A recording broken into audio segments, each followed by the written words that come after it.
Hello, my name is NinjaXBlades on behalf of InTheZombie. Today we'll be talking about the newest zombie map. I believe it's something like Shangri-La. I know it's spelt, but I just don't know how to say it. It's quite a complicated word to say. So basically, this map is set in a kind of an abandoned temple kind of place.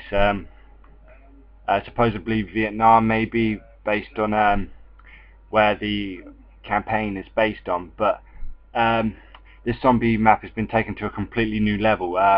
They've kind of taken away, although zombies isn't very serious matter anyway, it's more of a joking gameplay. They've made a joking gameplay and made it even more joking.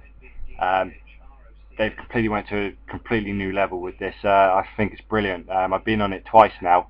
Um, got to round 10 on my second go after this.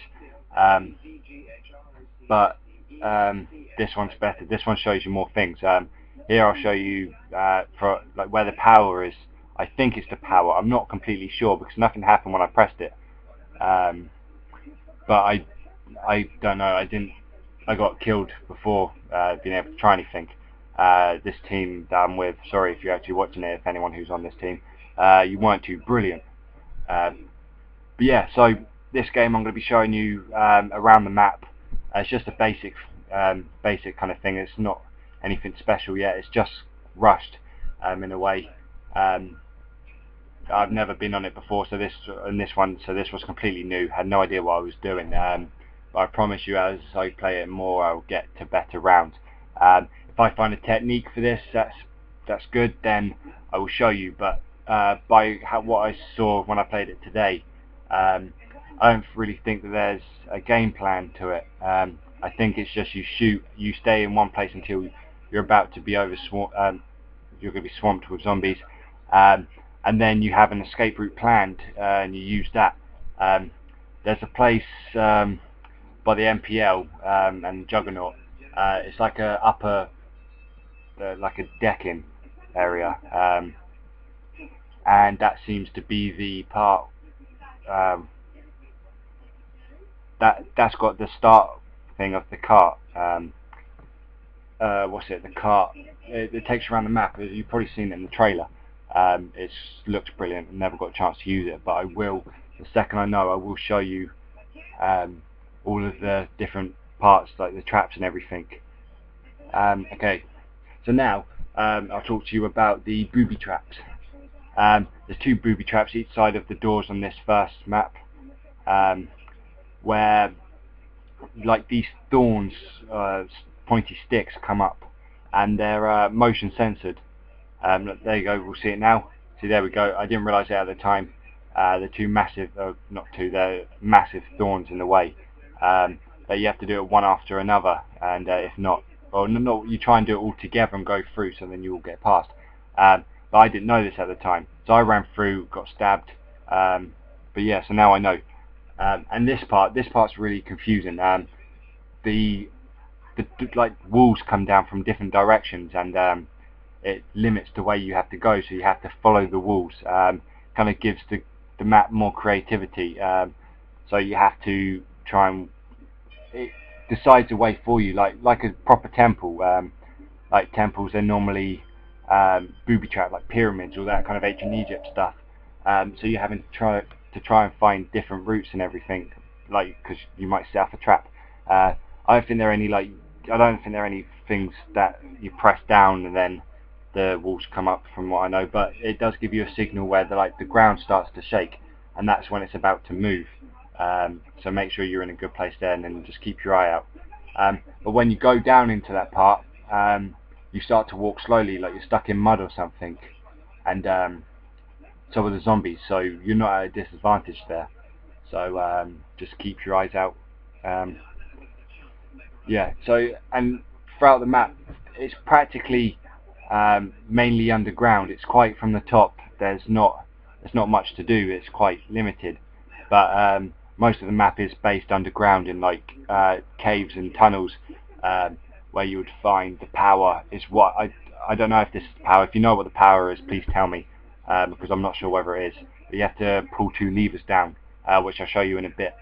But yeah, so in the first, back to the first where you start at the beginning, you have the choice of an M14 and an Olympia. Personally, M14 is the best for me. Um, the Olympia, it's only got 2 bullets, and I don't know why you would want a gun with only 2 bullets, and it's not even that powerful after a bit, and you get more points with the M14. So anyway, so you find out where the random box is, you go that way. It's the same thing, so you open the door depending on where the box is. This time mine was to the left of the start, so we went down that way. At the beginning, from when I play, I like to get my good guns first, so then you don't rush around towards the more heavy impact kind of maps with the where you get stronger zombies and everything. You want to do it there and then, so that you don't get trapped or anything. And there's another video, one of my other videos, it talks about the mystery behind the random box. Just click the link to watch it and it will explain more, but I'll go into it briefly. Basically, the more doors you open, the better chance you get of getting a good gun throughout the game. So I'd recommend opening the first couple of doors, even if you can't afford a random box straight away. Save up for it after you've opened the doors, so you can get good guns, which decides basically the outcome of the game, I think. So yeah, and also with this map, you really need to work as a team. If you don't work as a team and you don't stick together, I can't see it going very far. There's too many like tight corners and everything for you just to go by yourself. You have too many places to cover. So you want to stick with your team. If one goes some way and then the other two stay in one place, you stay with the two. You normally have to risk your teammates when they're down sometimes, because you want the game to last as long as possible. So so it's better if you let them die than have to get game over. So yeah, I can't think what to talk about now. Yeah, no, this map is very crammed. There's very tight corners everywhere, like I said before. So yeah, so just pre-plan your route and everything. So know where all the doors are and everything as well. They're good exits to go through if you're dying. So yeah. Also, another good thing about this map, which overpowers all the other maps, is I can't even remember now. Yeah. So basically, best rules for this game is constantly have a backup plan. You don't have a backup plan like an escape route, you're not really going to particularly go too far in the thing. Like I noticed here, I didn't really know where all the exits were, which I probably should have remembered, or which I probably should have looked at the beginning. Probably would have benefited a lot better if I did. And that's one of my main rules, to be honest. Always have a backup plan and a route, because you can never tell when there's going to be more zombies than at another time. So you have to just plan ahead. That's all I can really say about this map, is plan ahead, plan ahead, plan ahead. Yeah, but yeah, Treyarch really did go overboard with this, not in a bad way, in a good way. It does take away the tiny element that it had of realism. Before, you could kind of like say, yeah, that might work, that it might work apart from like Pack-a-Punch and all that, but like just say if there was like a mutation or something, I'm not saying it will happen, probably never will. The only thing that will is a disease, and I doubt they would go deformed like they are now. But this just takes it to a new level. It kind of brings a movie, a bit like Call of the Dead, it brings like a movie atmosphere